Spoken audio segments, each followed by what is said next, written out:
Hello everyone, welcome to delicious recipes.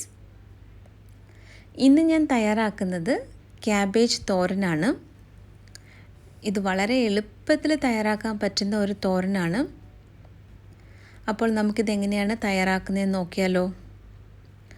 ഇതിനു വേണ്ടി ഒരു ചെറിയ ക്യാബേജ് മുഴുവനും ഞാൻ അരിഞ്ഞെടുത്തിട്ടുണ്ട്. ഏകദേശം 250 ml കപ്പിന് 5 കപ്പോളം ഉണ്ടിത്. വളരെ ചെറുതായിട്ട് വേണം ഇത് അരിഞ്ഞെടുക്കാനായിട്ട്. പിന്നെ നമുക്ക് വേണ്ടത് ചെറിയ ഉള്ളിയും പച്ചമുളകും കറിവേപ്പിലയുമാണ്. ചെറിയ ഉള്ളിക്ക് പകരം ഞാനിവിടെ സവാളയാണ് ഉപയോഗിച്ചിരിക്കുന്നത്. ഇനി ഇതെങ്ങനെയാണ് തയ്യാറാക്കുന്നതെന്ന് നോക്കാം. വെളിച്ചെണ്ണ ചൂടായിട്ട് വരുമ്പോൾ ഏകദേശം 1/4 ടീസ്പൂണോളം കടുക് ഇട്ട് കൊടുക്കാം. കടുകൊന്ന് നന്നായിട്ട് പൊട്ടി വരുമ്പോൾ അരിഞ്ഞു വെച്ചിരിക്കുന്ന സവാള ചേർക്കാം. ഒരു ചെറിയ സവാളയുടെ പകുതിയാണ് ഞാൻ ചേർത്തത്. ഇതൊന്ന് ചെറുതായിട്ട് വഴന്ന് വരുമ്പോൾ പച്ചമുളകും കറിവേപ്പിലയും കൂടെ ചേർക്കാം. എരിവിനനുസരിച്ച് പച്ചമുളക് ചേർക്കാം. ഞാനിവിടെ 3 പച്ചമുളകാണ് ചേർത്തത്.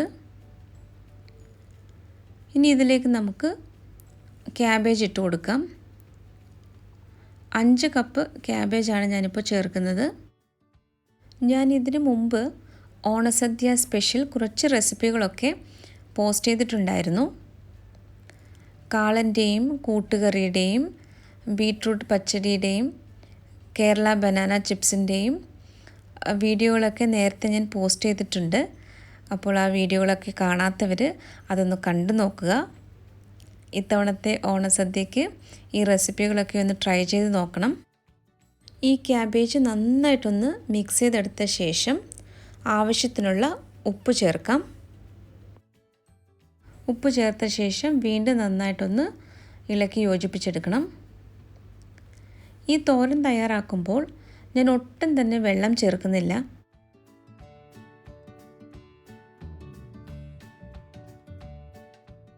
ഇതിലേക്ക് ഏകദേശം 1/4 ടീസ്പൂണോളം മഞ്ഞൾപ്പൊടിയാണ് ഇപ്പോൾ ചേർത്തത്.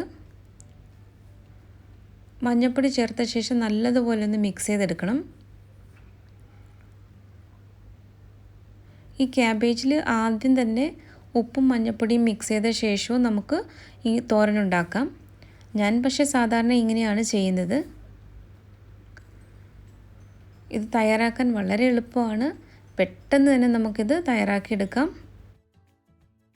ഈ ക്യാബേജ് തോരൻ തയ്യാറാക്കുമ്പോൾ ചിലർ ഇഞ്ചി കൂടി ചേർക്കാറുണ്ട്. ഞാനിവിടെ ഇഞ്ചി ഇല്ലാതെയാണ് ഈ തോരൻ തയ്യാറാക്കിയിരിക്കുന്നത്. അപ്പോൾ നിങ്ങൾക്കത് ഇഷ്ടമുണ്ടെങ്കിൽ ഇഞ്ചി കൂടി ചേർക്കാവുന്നതാണ്. ഇനി ഇതിലേക്ക് 1/2 കപ്പ് തേങ്ങയാണ് ഇപ്പോൾ ചേർത്തത്. തേങ്ങ കൂടി ചേർത്ത ശേഷം നല്ലതുപോലെ ഇതൊന്ന് ഇളക്കി യോജിപ്പിക്കണം. നമ്മുടെ ക്യാബേജ് തോരൻ ഇവിടെ ഏകദേശം റെഡി ആയിട്ടുണ്ട്. അപ്പോൾ ഇന്നത്തെ ഈ റെസിപ്പി എല്ലാവർക്കും ഇഷ്ടമായി കാണുമെന്ന് കരുതുന്നു. റെസിപ്പി ഇഷ്ടമായാൽ നമ്മുടെ ചാനൽ കൂടി ഒന്ന് സബ്സ്ക്രൈബ് ചെയ്യണം. ഇത് ലൈക്ക് ചെയ്യാനും ഷെയർ ചെയ്യാനും കമൻറ്റ് ചെയ്യാനും മറക്കരുതേ. മറ്റൊരു നല്ല റെസിപ്പിയുമായിട്ട് വീണ്ടും വരാം. Thank you.